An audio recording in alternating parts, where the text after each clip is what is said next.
Hello friends, कैसे हो आप लोग। आज का हमारा टॉपिक क्या है। आज का हमारा टॉपिक है हिंदी पेडागोजी के प्रीवियस के क्वेश्चन पेपर। ठीक है, आज हम देखेंगे हिंदी पेडागोजी के जो आपके मोस्ट इंपॉर्टेंट प्रीवियस के क्वेश्चन पेपर है, जो अभी आपके 2023 में जो अभी फेब में एग्जाम आपका खत्म हुआ है, उसमें ये सारे क्वेश्चन आपके पूछे गए हैं। मोस्ट इंपॉर्टेंट क्वेश्चन है। ठीक है, अब आपका इस बार क्या है, एग्जाम ऑफलाइन है। आपको भी पता है कब एग्जाम है आपका एग्जाम है 20 अगस्त 2023 को आपका एग्जाम है, ऑफलाइन एग्ज़ाम है। तो इस बार आपको क्या है, बिल्कुल आपकी अब ज़्यादा टाइम नहीं बचा है। ठीक है, आपका क्या है, एग्ज़ाम बहुत पास आ रहा है। ठीक है, बहुत नज़दीक आ रहा है। तो जब पास आ रहा है तो आपको उसी हिसाब से क्या है, आपकी प्रिपरेशन करनी है। ऐसे मतलब तैयारी ऐसे करके चलो कि आपका एग्ज़ाम ऑफलाइन है तो ऑफलाइन के हिसाब से ऐसे करो, क्योंकि इस बार ऑफलाइन के हिसाब से ना क्वेश्चन जो बनेंगे ना वो अच्छे खासे बनेंगे। ऐसा नहीं है कि ऑनलाइन एग्ज़ाम में था कि शुरुआत के शिफ्ट में क्या होता था कि थोड़ा सा हार्ड आते थे, जो लास्ट वाले शिफ्ट में होता था एग्ज़ाम की रिपीटेड क्वेश्चन आ जाते थे। लेकिन इस बार नहीं है, इस बार तो एक ही बनेगा। ठीक है, ज़्यादा उनको बनाने की जरूरत नहीं पड़ेगी, तो अच्छे खासे क्वेश्चन पूछ जाएंगे। इस हिसाब से आपको क्या है, तैयारी करके चलनी है। अब पेडागोजी का आपका कितने नंबर का आता है, पेडागोजी का आपका 15 नंबर का आता है। ठीक है, 15 नंबर का आता है। इसमें आप बिल्कुल इतनी अच्छे से तैयारी करके चलो ताकि आपके अगर एक आध नंबर कटे भी तो 14 नंबर तो आ जाए, 13 नहीं लाना है। टारगेट क्या है वैसे 30 आउट ऑफ 30 लाना है, लेकिन हमें क्या करना है, अगर एक आध नंबर कट जाए कोई नहीं, लेकिन आपको जो पैसेज वाला होता है, पैसेज का तो आपका फ्री का नंबर होता है, उसमें क्या है हमें सोल्व करना होता है। बस क्या होता है, हमें थोड़ा लॉजिक लगाना होता है कि हाँ ये पैसेज को हमें कैसे सोल्व करना है। आप लॉजिक तभी लगा पाओगे जब आप एक पैसेज क्या है डेली सोल्व करोगे। ठीक है, अभी आपके पास अगर समझ लो 1 मंथ है आपके पास। ठीक है, 1 महीना आपके पास है, तो अगर आप चाहो तो क्या है, एक पैसेज डेली अगर सोल्व करना शुरू करोगे तब भी अगर 1 महीने में अगर 30 पैसेज आपने सोल्व कर दिया, कितना टाइम लगेगा पैसेज सोल्व करने में, ज़्यादा से ज़्यादा 15 मिनट। अगर आप सोल्व करना चाहो ज़्यादा से ज़्यादा 15 मिनट लगेगा। ठीक है, 15 मिनट अगर आप पूरे दिन का सिर्फ 15 मिनट दे रहे हो तो एक पैसे सोल्व करने में, तो 1 महीने में आपके क्या है 30 पैसेज आपके सोल्व हो जाएंगे। ठीक है, तो आपको वही करना है, क्या है, एक पैसेज पहले शुरुआत के क्या है, छोटे छोटे पैसेज उठाना। 10-15 दिन आप क्या करना, छोटे छोटे पैसेज सोल्व करना, फिर जब आपके बचेंगे तो आप बड़े बड़े पैसे सोल्व करना। ठीक है, तो इससे क्या होगा, अगर आपका इंग्लिश का है ना, इंग्लिश का भी सोल्व करना तो हिंदी का भी सोल्व करना, जो जिसने संस्कृत लिया होगा वो संस्कृत का करेगा। तो ऐसे अगर आप सोल्व करोगे तो आपके मतलब फ्री के नंबर है आपके पैसेज के। ठीक है, तो आपको डेली रूटीन बना लेना है कि हमें एक पैसेज क्या है हमें सोल्व करना है, मतलब करना है, तो आपके फ्री के नंबर मिल जाएंगे। 15 में से 15 भी मिल जाएंगे। ठीक है, अगर आप अच्छे सोल्व कर लेते हो पूरे 1 मंथ तक। ठीक है, चलिए क्वेश्चन देखते हैं।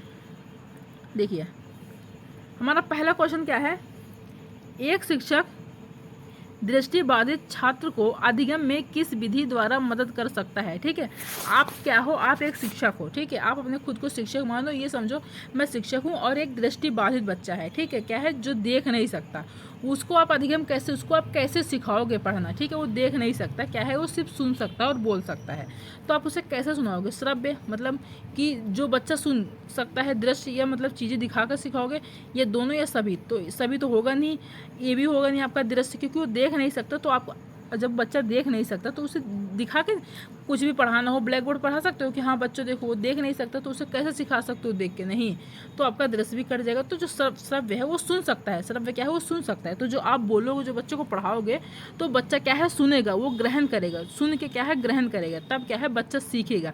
तो दृष्टिबाधित बच्चे वही होते हैं जो क्या है, बच्चे देख नहीं सकते, क्या है वो चीज़ों को सुनते हैं।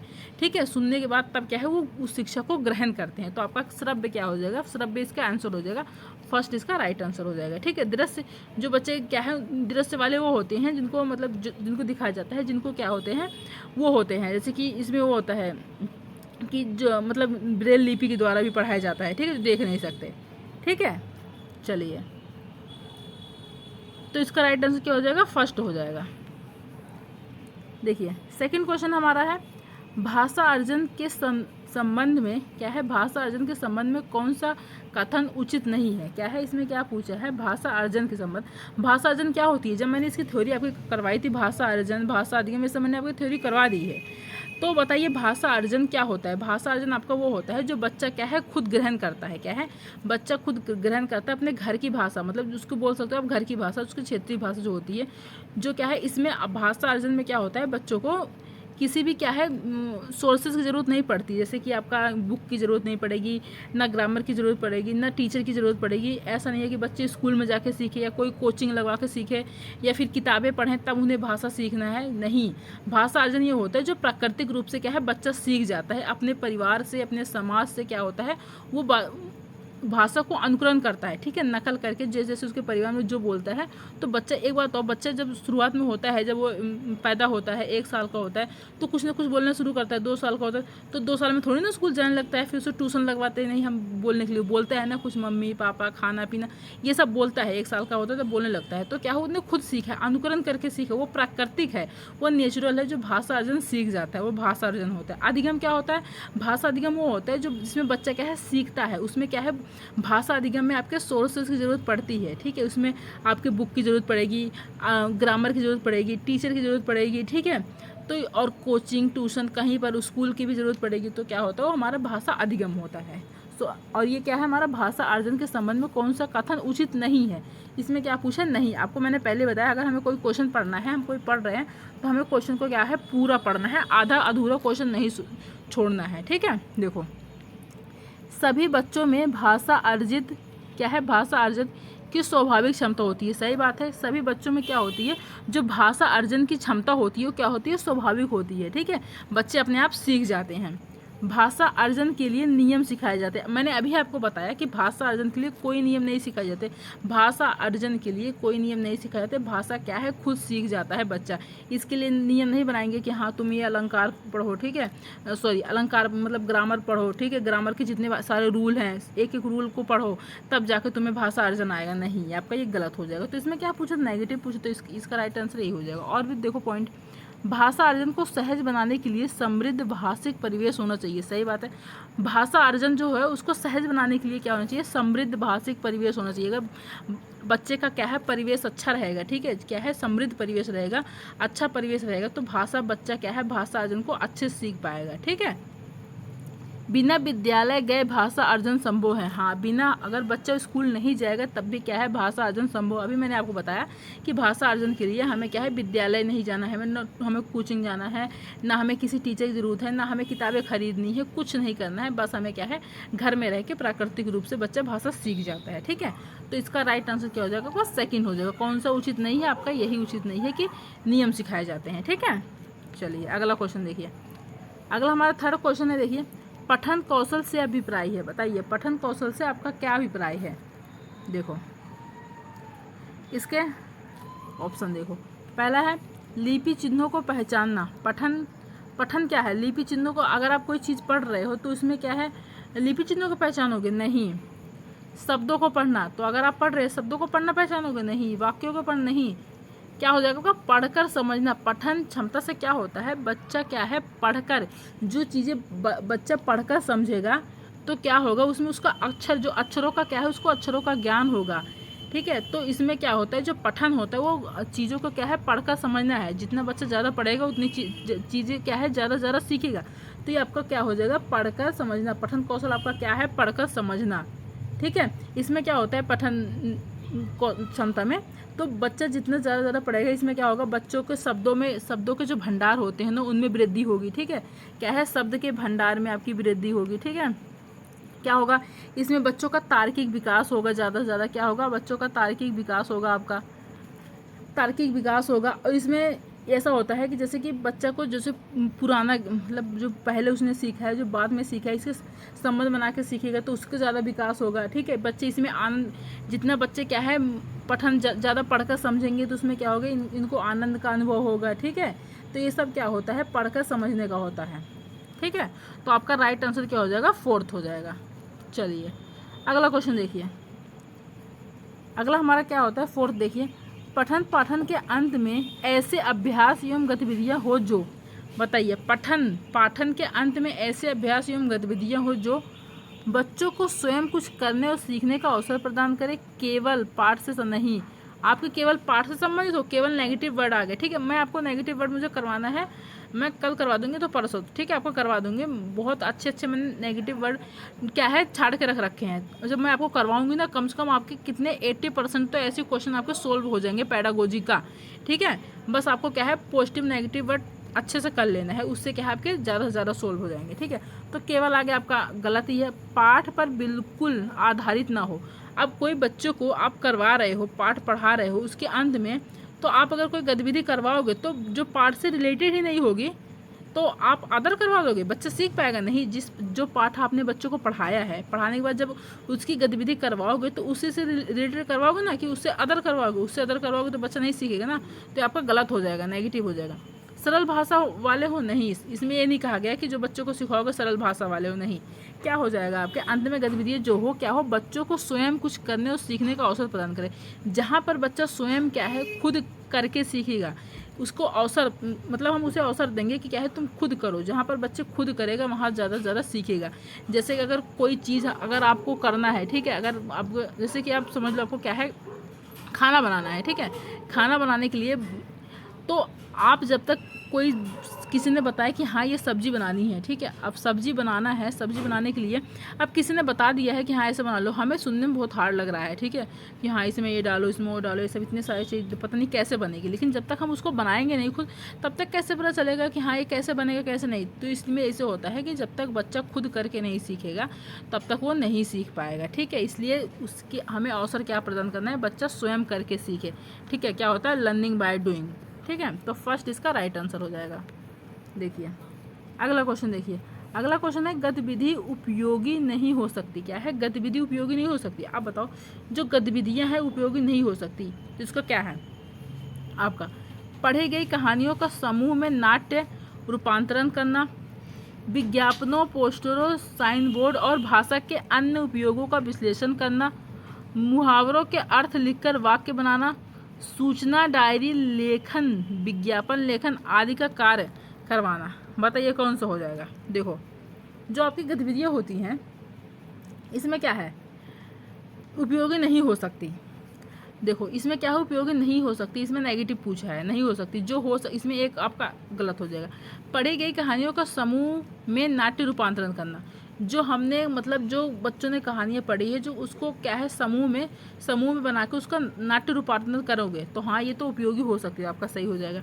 विज्ञापनों, पोस्टरों, साइन बोर्ड और भाषा के अन्य उपयोगों का विश्लेषण करना, हाँ करना चाहिए हमें। जो हमारे विज्ञापन है, पोस्टर, साइन बोर्ड, इनका क्या है, भाषा के अन्य उपयोगों का विश्लेषण करना चाहिए, ये भी आपका हो जाएगा। मुहावरे के अर्थ लिखकर वाक्य बनाना, नहीं ये आपका ये नहीं हो सकता, ठीक है, आपका ये नहीं हो सकता कि तुम मुहावरे का अर्थ लिखोगे, ठीक है, लिखकर उनका वाक्य बनाओ, ये नहीं हो सकता। जो आपकी सूचना है, डायरी लेखन है, विज्ञापन लेखन है आदि का कार्य करवाना, ये भी आपका हो जाएगा। इन सब में क्या होता है कि ये अगर ये आपके तीनों गतिविधियाँ आप करवाओगे ना, बच्चे का विकास जल्दी हो जाए, बच्चे क्या है जल्दी सीखेंगे। लेकिन जो मुहावरों का अर्थ लिखकर उनको वाक्य बनाना है, इसमें बच्चा नहीं सीख पाएगा ज़्यादा, ठीक है। तो आपका थर्ड आपका राइट आंसर हो जाएगा, ठीक है। इसमें क्या पूछा था, उपयोगी नहीं हो सकती, तो आपकी यही थर्ड आपका राइट आंसर हो जाएगा। चलिए अगला देखिए, अगला हमारा देखिए 6th क्वेश्चन है, पूरक पठन सामग्री का उद्देश्य क्या है। बताइए पूरक पठन सामग्री का आपका उद्देश्य क्या है। देखो मैं आपको पूरक बता दूं, पूरक का आप कहोगे ना पूरक का क्या मतलब है। देखो पूरक आपकी पठन सामग्री वो होती है जिसमें क्या होता है कि अगर हम क्या है किसी पाठ से संबंधित, इसमें क्या होता है किसी पाठ से संबंधित क्या होता है, उसी पाठ से संबंधित बातों को, मतलब कोई पाठ है, उस पाठ को क्या है हम बच्चों को पढ़ा रहे हैं। पढ़ाने में क्या होता है, अगर मैं आपको एक पाठ मैं आपको पढ़ा रही हूँ, ठीक है, पढ़ाने के बाद वो पाठ क्या है मैं आपको संक्षेप में, मतलब पूरे विस्तार में आपको उसका वर्णन कर रही हूँ, ठीक है। कोई टॉपिक पढ़ा रही हूँ, कोई पाठ पढ़ा रही हूँ, उसको क्या है बिल्कुल विस्तार में उसका वर्णन करूँगी, ठीक है, करूँगी, ताकि क्या होता है जब मैं आपको करूँगी तो उससे क्या होता है पढ़कर तो आप समझ जाओगे ना। जब उसको पूरे विस्तार से वर्णन करूँगी, पूरा अच्छे से बिल्कुल उसको एक एक चीज़ उसमें से बताऊँगी, पूरा संक्षेप में वर्णन करूँगी, तो क्या है आप समझोगे कि हाँ एक एक चीज़ बताए, तो आप अच्छे से समझ जाओगे। तो इससे क्या होगा, आप मानसिक रूप से, ठीक है, जब मैं अच्छे से बताऊँगी और आप अच्छे से समझोगे, तो क्या है इससे आप मानसिक रूप से क्या है प्रिपेयर हो जाओगे, तैयार हो जाओगे मानसिक रूप से। तो यही होता है आपका पूरक पठन होता है, जो चीज़ों को क्या है संक्षेप में बताना, विस्तार से बताना, तो ताकि आपको समझ में आ जाए। समझ में आने के बाद क्या हो, आपका जो मानसिक रूप है वो उसमें प्रिपेयर हो जाओ, तैयार हो जाओ, ठीक है। ये आपका होता है पूरक पठन होता है, ठीक है। और इसके मतलब जो पूरक पठन होता है इसमें क्या होता है, इसमें आपको समझने में क्या है मदद मिलती है, ठीक है। और क्या होता है इसमें आपको सहायता मिलती है। इसमें बच्चा जो स्वयं करके सीखता है, इसका विश्लेषण करता है, ठीक है। तो ये आपका होता है पूरक पठन होता है, ठीक है। इसका उद्देश्य होता है, देखो भाषा की नियमबद्धता को लिखना। क्या होता है, जो आपकी भाषा की नियमबद्धता है उसको लिखना है। उसको लिखोगे नहीं लिखना। अभी क्या है मैंने जो संक्षेप में वर्णन करना है, ठीक है। शिक्षक की सहायता से बच्चों को पढ़ना सिखाना। क्या है? शिक्षक की सहायता से बच्चों को पढ़ना सिखाना। ये हो सकता है आपका, मैंने आपको क्या बताया, क्या है, कोई चीज़ों का क्या है संक्षेप में वर्णन करना, ताकि क्या है आप उसे समझ सको। ठीक है, अगला देखो, अगला क्या है हमारा, द्रुत गति से पठन की योग्यता का विकास करना। इसमें क्या होता है, द्रुत गति से पठन की योग्यता का विकास करना, सहपाठियों की सहायता से पढ़ना सीखना। देखो इसमें क्या होता है, आपका राइट आंसर क्या हो जाएगा, थर्ड हो जाएगा। देखो कैसे हो जाएगा, ये आपका क्या होता है द्रुत गति से पढ़ना, कि इसमें क्या होता है कि जो बच्चा क्या होता है कोई चीज़ों को क्या है गंभीर से पढ़ता है। ठीक है, उसमें गंभीर से पढ़ता है, आनंद लेके पढ़ता है, तो आपका क्या होता है वो द्रुत वाचन होता है। इसमें क्या होता है, हम इसको ये भी कह सकते हैं कि जो जैसे आपका पूरक पठन मैंने आपको बताया था, जो मतलब कि पूरा विस्तार से, तो जो पूरक पठन की जो सामग्री होती है ना, उद्देश्य इसका क्या होता है, जो द्रुत गति से इसकी योग्यता का, इसका जो पूरक पठन है इसकी योग्यता का क्या होता है विकास करना होता है द्रुत गति से, जो पूरक पठन होता है। ठीक है, तो इसमें ये होता है कि इसमें क्या होता है, बच्चे आनंद लेने के लिए पढ़ते हैं, जो बच्चों का मतलब साहित्य, जैसे साहित्य का ज्ञान हुआ उसको प्राप्त करने के लिए पढ़ते हैं, और सीखी हुई भाषा का, जो उन्होंने सीखी हुई भाषा है उसको अभ्यास के लिए पढ़ते हैं। तो ये सब किस में आता है, द्रुत गति से पठन, मतलब जो चीज़ों को गंभीर से पढ़ रहे हैं। ठीक है, और जैसे कि जो बोल रहे हैं, ठीक है, जो वाचन कर रहे हैं उसको समृद्ध बनाना हो, इसमें पढ़ते हैं। जैसे कि आपका हो गया पठन, वाचन और जैसे उनको कौशलों का विकास करना है। ठीक है, कौशल का विकास करना है, और इसमें इसलिए पढ़ते हैं। तो ये आपका क्या होता है द्रुत गति से। इसमें क्या होता है, हर एक चीज़ का बच्चे आनंद लेने के लिए पढ़ते हैं। मैंने अभी बताया, जो साहित्य का ज्ञान होता है उसको प्राप्त करने के लिए पढ़ते हैं। ठीक है, अभ्यास, ज़्यादा अभ्यास के लिए, कौशलों के विकास के लिए पढ़ते हैं। तो आपका क्या होता है वो द्रुत गंभीर से पढ़ते हैं, तो आपका क्या हो जाएगा द्रुत गति से पठन। तो आपका थर्ड आपका राइट आंसर हो जाएगा। चलिए अगला क्वेश्चन हमारा, व्याकरण शिक्षण की अपेक्षाकृत बेहतर विधि है। क्या है, व्याकरण शिक्षण की अपेक्षाकृत कौन सी बेहतर विधि है, आगमन विधि, निगमन विधि, सूत्र विधि या पुस्तक विधि। आप बताइए कौन सी विधि है, व्याकरण शिक्षण की अपेक्षाकृत बेहतर विधि कौन सी है। तो इसको तो आपको देखते ही पता चल गया होगा कि कौन सी अच्छी है। आपकी आगमन विधि। देखो जो आगमन विधि होती है इसमें क्या होता है आपकी आगमन विधि में, कि इसमें जैसे कि देखो निगमन विधि में क्या होता है, निगमन विधि में पहले क्या है नियम सिखाए जाते हैं। ठीक है, फिर उदाहरण सिखाए जाते हैं। लेकिन जो आगमन विधि होती है इसमें क्या है, पहले आपको उदाहरण सिखाए जाते हैं। आगमन विधि में उदाहरण सिखाए जाते हैं, तब जाके नियम सिखाए जाते हैं। ये आपका क्या है प्राइमरी लेवल का होता है, जो 1 से लेकर 5वीं तक के बच्चों को होते हैं उनके लिए ज़्यादा अच्छा रहता है। और सबसे अच्छी विधि आपकी कौन सी है, आगमन विधि। और निगमन विधि में क्या होता है, जो हमें मैथ्स वैसे पढ़ाना होता है कि पहले क्या है नियम बताते हैं, फिर जाके एग्जाम्पल, फिर उदाहरण बताते हैं। तो आपकी ज़्यादा ये बेस्ट विधि नहीं है। क्या है आपकी सबसे बेस्ट विधि आगमन विधि है। इससे बच्चों को सिखाया जाता है, बच्चों का विकास इसमें जल्दी होता है, बच्चे जल्दी समझते हैं। अगर बच्चे को हम कोई चीज़ बता रहे हैं तो अगर हम पहले नियम, छोटा बच्चा है उसको पहले नियम बता दोगे, नहीं, उसको समझ नहीं पाएगा। पहले बच्चों को क्या है, पहले हम उसे उदाहरण के तौर से समझाएंगे कि हाँ कोई उदाहरण देंगे। ठीक है, ये उदाहरण सब उदाहरण देंगे, तब जाकर उसको नियम बताएंगे कि इसका नियम ये है, इसका नियम ये है। तब बच्चा क्या है जल्दी सीखेगा। तो ये जो होती है बच्चों के लिए होती है आपकी आगमन विधि। और सबसे बेस्ट विधि आपकी कौन सी है, आगमन विधि। तो आपका राइट आंसर क्या हो जाएगा, फर्स्ट आपका राइट आंसर हो जाएगा। ठीक है, चलिए अगला देखिए। अगला हमारा 8th क्वेश्चन है, 8वीं कक्षा में पढ़ने वाला आदित्य कागज़ पर लिखते समय बाएं हाशिए को बढ़ाता चलता है, यह प्रमुख लक्षण है। देखिए 8वीं क्लास का क्या है बच्चा है, उसका नाम क्या है आदित्य है। वो कागज़ पर लिखते समय क्या करता है, जो उसका बाएं हाशिया होता है उसको क्या है बढ़ाता चलता है। मतलब कि इसका मतलब ये हो गया कि वो सही से लिख नहीं पा रहा है, उसको क्या है लिखने में, उसको क्या है प्रॉब्लम हो रही है, लिखने में उसे कठिनाई महसूस हो रही है। तो ये क्या है, कौन सी बीमारी है, कौन सा लक्षण है आपका, भाषा में पिछड़ेपन का। नहीं, भाषा में पिछड़ेपन रहेगा तो क्या थोड़ी ना लिख पाएगा, ये आपका नहीं होगा। डिसलेक्सिया की बताइए, डिसलेक्सिया की होगा, नहीं डिसलेक्सिया नहीं होगा, डिसग्राफिया होगा। लेखन में पिछड़ने का, देखो ये भी नहीं हुआ।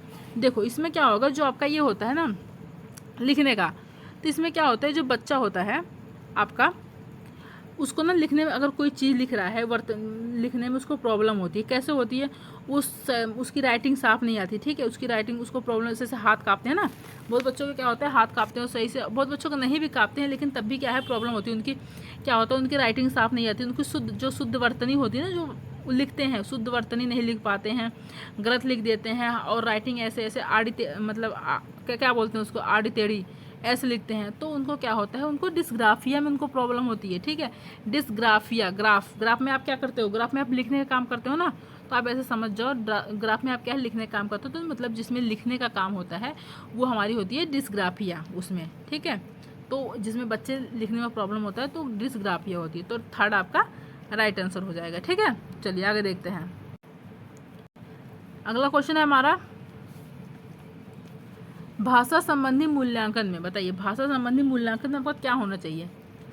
पाठ्यक्रम विशेष की भाषा का ही मूल्यांकन करना चाहिए, बताइए। भाषा संबंधी मूल्यांकन में आप क्या करोगे, पाठ्यक्रम विशेष की भाषा का ही मूल्यांकन करोगे। का ही आ गया, ये तो आपका 50-50 है, लेकिन फिर भी आप अभी तो इसका आंसर गलत ही है, रोंग ही है, ठीक है। का ही मूल्यांकन नहीं करना है, ठीक है, विशेष की भाषा का ही मूल्यांकन नहीं करना है। बच्चों की भाषा प्रयोग संबंधी क्षमता का मूल्यांकन करना है, बताइए। जो बच्चे हैं उनकी भाषा प्रयोग संबंधी क्षमता का मूल्यांकन करना चाहिए, ये तो लग रहा है आपका पॉजिटिव है।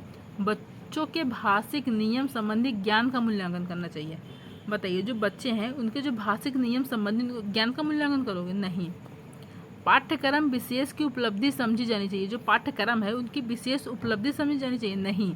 देखो भाषा संबंधी मूल्यांकन में क्या होता है, भाषा संबंधी, इसमें क्या पूछे, भाषा संबंधी। तो बच्चों की भाषा प्रयोग मतलब बच्चा क्या है भाषा प्रयोग कर कैसे कर रहा है, उसके संबंधित क्षमता का मूल्यांकन करना है। बच्चा कैसे भाषा का प्रयोग कर रहा है उसकी क्षमता का मूल्य, उससे संबंधित उस क्षमता का मूल्य, क्योंकि इसमें क्या पूछा है आपका, भाषा संबंधी पूछा है, ठीक है। तो भाषा संबंधी पूछे तो भाषा का प्रयोग बच्चा कैसे कर रहा है उससे तो मूल्यांकन करोगे, कि भाषा का ही मूल्यांकन करोगे। भाषिक नियम संबंध, भाषा के नियम कैसे, नहीं। पाठ्यक्रम विशेष ये भी नहीं, जो भाषा का प्रयोग कैसे कर रहा है बच्चा उसका मूल्यांकन करना है बच्चों को। तो आपका सेकंड आपका राइट आंसर हो जाएगा, ठीक है। अगला देखिए, अगला हमारा है, भाषा की कक्षा में क्या है, मुद्रित समृद्ध परिवेश कैसे रचा जा सकता है, बताइए। जो भाषा की कक्षा में है क्या है, मुद्रित समृद्ध परिवेश को कैसे रचा जा सकता है आपका, केवल विविध आकर्षक पुस्तकें सजाकर। केवल आगे आपका नेगेटिव है, ठीक है। अब केवल क्या है, विविध आकर्षक मतलब जो बच्चों को आकर्षित करे ऐसी पुस्तकें आप सजाओगे ताकि बच्चे उसमें आकर्षित हो और बच्चे क्या है उसको ही देखते रह जाए, हैं ऐसी बुक सजाओ।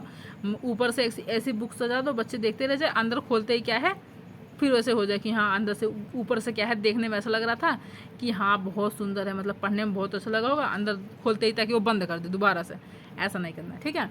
और क्या है, दीवारों पर केवल आकर्षक पोस्टर लगाकर, अब दीवारों पर केवल, यहाँ पर केवल आ गया, ठीक है। दीवारों पर ही केवल आकर्षक पोस्टर लगाओगे तो बच्चा नहीं ज़रा सीख पाएगा, ठीक है। क्या है, कहानी कविता के पोस्टर व बच्चों के कामों को कक्षा में प्रदर्शित करना, ये आपका सबसे क्या है बेस्ट रहेगा। देखो जो बच्चे कहानी पढ़ रहे हैं, कहानी में पोस्टर, कविता के पोस्टर व बच्चों के कामों को कक्षा में, जो बच्चे काम कर रहे हैं उसको उनसे बोलो क्या है कक्षा में प्रदर्शित करें। जितना ज़्यादा वो बच्चे जो कहानी, जैसे कि बच्चे से बोलो कि हाँ जो तुम काम कर रहे हो, तुम क्या कर रहे हो, जैसे चाहे उल्टा कर रहे हो, चाहे सीधा करो, चाहे गलत कर रहे हो, चाहे अच्छा करो, चाहे बुरा करो, चाहे जैसे ही करो, उसको क्या है तुम क्लास में प्रदर्शित करो। जितना क्लास में प्रदर्शित करोगे उतना क्या है बच्चा ज़्यादा सीखेगा। तो आपका यही होना चाहिए कि जो मुद्रित, देखो इसमें क्या होता है आपका, मुद्रित क्या होता है बताइए। इसमें क्या होता है, ऐसा मतलब कि मुद्रित में ऐसा वातावरण होना चाहिए बच्चों का जिसमें क्या है बच्चे के मुद्रित समृद्ध परिवेश, मतलब ऐसा वातावरण होना चाहिए जिसमें क्या है बच्चे के इर्द गिर्द, मतलब इधर उधर पास, मतलब उनके पास क्या हो चित्र लगे हों, ठीक है। ऐसा नहीं है सिर्फ उनकी पुस्तकें पर लगे हो, सिर्फ उनके क्या हो दीवारों पर लगे हो, नहीं।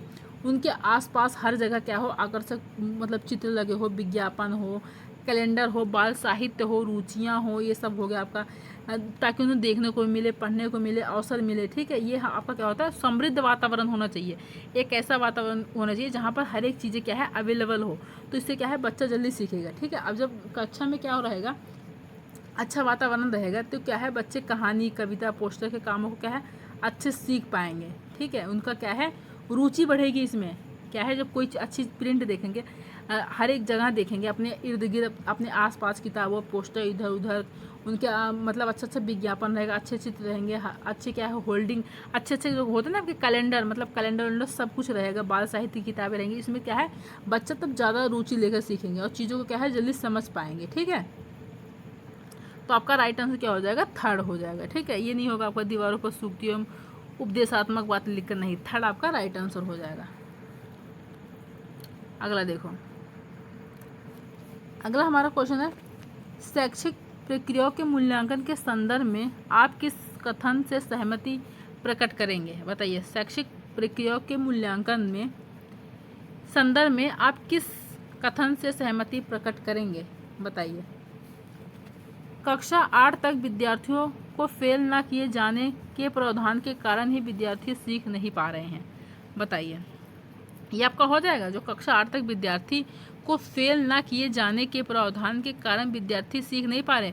अब आपको पता है कक्षा 8 तक के विद्यार्थी को हमें क्या है, फेल नहीं करना है। तो आप उनको ये कह सकते हो कि कक्षा 8 तक जो विद्यार्थी हैं वो फेल नहीं हो रहे हैं, इसलिए वो सीख नहीं पा रहे हैं। ये गलत है। ये अब गलत, ये नहीं, ऐसा नहीं कह सकते आप कि बच्चों को फेल नहीं किया जा रहा है इसलिए नहीं सीख पा रहे। नहीं, परीक्षा और फेल हो जाने का डर वास्तव में बच्चों के लिए प्रेरणा का स्रोत बनकर काम करता है। नहीं, जो परीक्षा और फेल हो जाने के डर जो है वास्तव में बच्चों के प्रेरणा का स्रोत बनकर काम नहीं करता है। अगर बच्चों को इतना डरा मतलब रखेंगे कि हाँ परीक्षा में मतलब कि बच्चे का क्या होगा, इसमें ये होता है परीक्षा में, अगर परीक्षा ऐसा हो बच्चों का कि जो परीक्षा हो रही है जो मतलब बच्चे फेल हों, उनको डर है, वास्तव में नहीं रहेगा, तो स्रोत बनकर काम करेगा? नहीं, ये भी आपका काम नहीं करेगा इसमें। ठीक है।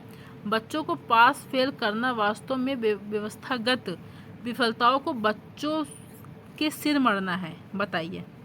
ये आपका हो जाएगा। बच्चों को पास फेल करना वास्तव में क्या है, व्यवस्थागत विफलताओं को बच्चों को सिर मरना है। ये आपका हो जाएगा 4th। कक्षा 8 तक विद्यार्थियों को फेल करने के, एक मिनट ऊपर और करती हूँ, क्या है, कक्षा 8 तक विद्यार्थियों को फेल करने के प्रावधान के कारण देश में शिक्षा का स्तर गिर रहा है। क्या देश में कक्षा 8 तक विद्यार्थियों को फेल करने के प्रावधान के कारण देश में शिक्षा का स्तर गिर रहा है? नहीं, ये भी गलत है। आपका 3rd हो जाएगा। आपका क्या हो जाएगा इसमें?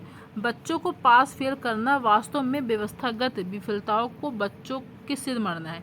यही क्या हो जाएगा आपका 3rd, आपका राइट आंसर हो जाएगा। ठीक है। और बाकी तो सही लग नहीं रहे हैं मुझे, यही 3rd वाला सही लग रहा है। ठीक है, एक बार आप भी देख लेना कौन सा सही है। 3rd वाला सही है। चलिए आगे देखते हैं। अगला है तपस्या। 7वीं कक्षा में विभिन्न संदर्भों में पृथ्वी, वसुधा और भूमि शब्दों के प्रयोग की तरफ बच्चों का ध्यान आकर्षित करती है। ऐसा करने में उसका उद्देश्य क्या है? क्या है जो तपस्या है 7वीं कक्षा में विभिन्न संदर्भों, जो क्या है विभिन्न संदर्भ जैसे पृथ्वी हो गए, वसुधा और भूमि शब्दों के प्रयोग की तरफ बच्चों का ध्यान क्या है, आकर्षित करती है। तो ऐसा करने में उसका उद्देश्य क्या है? पर्यायवाची शब्दों की परिभाषा देना है? नहीं। भाषा का क्या है, व्याकरण ज्ञान देना है? नहीं। शब्द भंडार का विकास करना है उसका? बताइए। नहीं, ये भी नहीं करना है। क्या है, उसकी हिंदी की बारीकियां समझना है। वो इसलिए कह रही है कि ताकि क्या है बच्चे क्या है हिंदी की बारीकियां समझे। ठीक है, हिंदी की बारीकियों की क्या है समझना चाहती है, इसलिए क्या है वो इन सब का यूज़ कर रही है। तो आपका 4th आपका राइट आंसर हो जाएगा। अगला देखिए। अगला हमारा है बच्चों में पठन के प्रति रुचि जागृत करने के लिए पाठ्य पुस्तक के अतिरिक्त सामग्री का विकास किया जा सकता है। क्या है, बच्चों में पठन, जो बच्चों में पठन मतलब अच्छे से पढ़ो, उसके प्रति आप रुचि कैसे जागृत कर सकते हो के लिए पठन पुस्तक के अतिरिक्त मतलब पठन पुस्तक के अतिरिक्त उसके अलावा की सामग्री का विकास किया जा सकता है। ठीक है, सरल, पूरक, जटिल या मूल्यपरक। मूल्यपरक होगा नहीं, जटिल होगा नहीं, तो सरल अब नहीं, बच्चों को हमें सरल नहीं इतना देना है कि ऐसा आप ऐसा नहीं कह सकते बच्चों को क्या है चीज़ें सरल दो। सरल नहीं, उनके चीज़ें ऐसी होनी चाहिए ताकि उनको पढ़ने में क्या है रुचि हो। ठीक है, सहज पूर्वक हो वो चीज़ें, सरल नहीं होनी चाहिए। ठीक है, तो क्या है पाठ्य पुस्तक के अतिरिक्त क्या होनी चाहिए, पूरक, आपकी पूरक सामग्री का विकास किया जाना चाहिए। किसकी सामग्री का? पूरक सामग्री का। तो आपका 2nd आपका राइट आंसर हो जाएगा। ठीक है, अगला देखिए। अगला हमारा है लिखने की क्षमता का विकास बोलने, सुनने और पढ़ने की क्षमता की संगति में होना चाहिए। यह विचार जो आपके लिखने की क्षमता का विकास है, ठीक है, क्या है जो आप लिखने की क्षमता का आपका विकास जो आप लिख रहे हो उसमें बोलने, सुनने और पढ़ने की क्षमता की संगति में होना चाहिए। यह विचार आपका पूर्णतः असत्य है? असत्य नहीं, असत्य क्यों है? आप कैसे कह सकते हो जो लिखने की क्षमता का विकास है उसमें बोलने और सुनने और पढ़ने की क्षमता की क्या है संगति में होना चाहिए? ये तो होना चाहिए ना, आप गलत कैसे कर सकते हो? ये आपका पूर्णतः सही है। ये आपका क्या है उनकी संगति में होना चाहिए। जितना आप अगर आप कोई चीज़ें लिख रहे हो उसमें आप बोलने, सुनने, पढ़ने की क्षमता का संगति होगा तो आप अच्छे चीज़ों को लिख पाओगे ना। तो आपका ये क्या है पूर्णतः आपका सत्य है, आंशिक रूप से नहीं सत्य है। निराधार भी नहीं है आपका, क्या है ये आपका पूर्णतः सत्य है, तो सेकंड आपका राइट आंसर हो जाएगा। अगला क्वेश्चन देखिए, अगला हमारा है उच्च प्राथमिक स्तर पर भाषा सीखने में पाठ्य पुस्तक के अतिरिक्त कौन सी संसाधन सामग्री सर्वाधिक महत्वपूर्ण है, बताइए। जो आपका है क्वेश्चन क्या है, उच्च प्राथमिक स्तर पर भाषा सीखने में पाठ्य पुस्तक के अतिरिक्त क्या है, भाषा सीखने में पाठ्य पुस्तक के अलावा कौन सी संसाधन सामग्री सर्वाधिक महत्वपूर्ण है, सबसे अधिक महत्वपूर्ण है आपका, क्या है, रेडियो नाटक, कविता पाठ, आयु अनुरूप साहित्य, समाचार पत्र, बताइए आपका क्या हो जाएगा। इसका राइट आंसर मुझे बताइए। तो देखिए इसका आपका राइट आंसर हो जाएगा थर्ड। देखिए थर्ड इसका क्यों होगा, इसमें क्या है, आयु अनुरूप साहित्य। इसमें क्या पूछा था आपको क्वेश्चन में, उच्च प्राथमिक स्तर पर भाषा सीखने में, ठीक है, क्या भाषा सीखने में पाठ्य पुस्तक के अतिरिक्त कौन सी संसाधन सामग्री सबसे अधिक महत्वपूर्ण होगी। रेडियो नाटक आपका होगा नहीं, कविता होगा नहीं, समाचार पत्र होगा नहीं, आयु अनुरूप साहित्य। इसमें क्या होता है, आयु अनुरूप साहित्य में इसमें क्या होता है, महत्वपूर्ण, ये आपकी कौन सी है, महत्वपूर्ण संसाधन सामग्री है, ठीक है, इंपॉर्टेंट संसाधन सामग्री है। इसमें क्या होता है, इसमें बच्चों के जो कार्य होते हैं, जो समूह होते हैं, जैसे कि इसमें क्या क्या होता है, जैसे कि आपके नाटक हो गए, नाटक हो, इसी में आपका सब आ जाएगा, नाटक हो जाएंगे, एकांकी हो जाएगा, कविता हो जाएगा, उपन्यास हो जाएगा, जो आपका वृत्तांत होता है वो सब इसी में आ जाते हैं, ठीक है, सब इसी के रूप हैं। आयु क्या है, आयु अनुरूप साहित्य के सब इसी के रूप हैं, वृत्तांत, एकांकी, नाटक, कविता, ये सब क्या है, इसके रूप है। इसमें क्या होता है, इसमें जो भाषाई क्षमता होता है, इसमें क्या है, इसको आप क्या बोल सकते हो, एक प्रमाणिक संसाधन है, ठीक है, क्या है, प्रमाणिक संसाधन है। इसमें जो बच्चों का विकास होता है ना बहुत सही होता है। इसमें क्या होता है, बच्चों में मौलिकता का विकास होता है, सृजनात्मकता का होता है, चिंतनशील, मतलब इसमें बच्चा थिंकिंग कर पाता है, अच्छे से चिंतन कर पाता है, इसका विस्तार होता है इसमें, ठीक है। बच्चों के जो महत्वपूर्ण सोच होते हैं, इनकी जो थिंकिंग होती हैं, इसमें जो अंतर्दृष्टि होते हैं, इसमें क्या होता है, आपके आयु अनुरूप में बच्चों की अंतर्दृष्टि को भी क्या है, बढ़ावा मिलता है आपको। जो बच्चे के विचार होते हैं, ठीक है, विचार को भी बढ़ावा मिलता है। जो बच्चे मतलब जो चित्र हैं और जो कोई चीज़ें हैं जोड़ने, मतलब कोई चीज़ जोड़ना हो, कोई चीज़ समझना हो, इसमें भी क्या है, बच्चों को विकास मिलता है। इसमें जो बच्चे के दृष्टिकोण होते हैं, ठीक है, उसमें भी क्या होता है, विकास होता है। बच्चे के अनुभव कैसे हैं, विचार, अभिव्यक्त, इसमें क्या होता है, अभिव्यक्त करने योग्य बनाता है, ठीक है। ये जो आपका आयु अनुरूप साहित्य है, बच्चों को अभिव्यक्त, मतलब कोई चीज़ें क्या है अभिव्यक्त करनी है तो उसको क्या है, अनुरूप बनाता है, उसके योग्य बनाता है। जो विचार के बच्चों के अनुभव है, जो विचार है, उसको भी क्या होता है, ये इसमें सबसे बेस्ट होता है। तो इसलिए आप क्या कह सकते हो, जो इसका राइट आंसर क्या हो जाएगा, आपका थर्ड हो जाएगा, ठीक है। तो देखिए आपके क्वेश्चन कंप्लीट हो गए। मैंने आपका क्या है 15 क्वेश्चन ले रखे थे, कितने 15, आपको भी पता है पेडागोजी कितने क्वेश्चन आते हैं, सिर्फ 15 क्वेश्चन आते हैं, ठीक है। 15 क्वेश्चन आपका किसका आ जाएगा, 15 क्वेश्चन आपका पैसेज का आ जाएगा। तो आपको मैंने आपको जैसे बताया आपको कि पैसेज क्या है, आपको डेली एक सोल्व करना है। आप डेली रूटीन बना लीजिए एक पैसेज सोल्व करने का, तो आपका क्या है, इससे आपकी हैबिट बन जाएगी और तो आपके क्या है एग्ज़ाम में 15 आउट ऑफ 15 आ जाएंगे, ठीक है। चलिए आज के लिए इतने काफ़ी। वीडियो पसंद आई हो तो लाइक कर देना, सब्सक्राइब कर देना और शेयर कर देना। Thank you.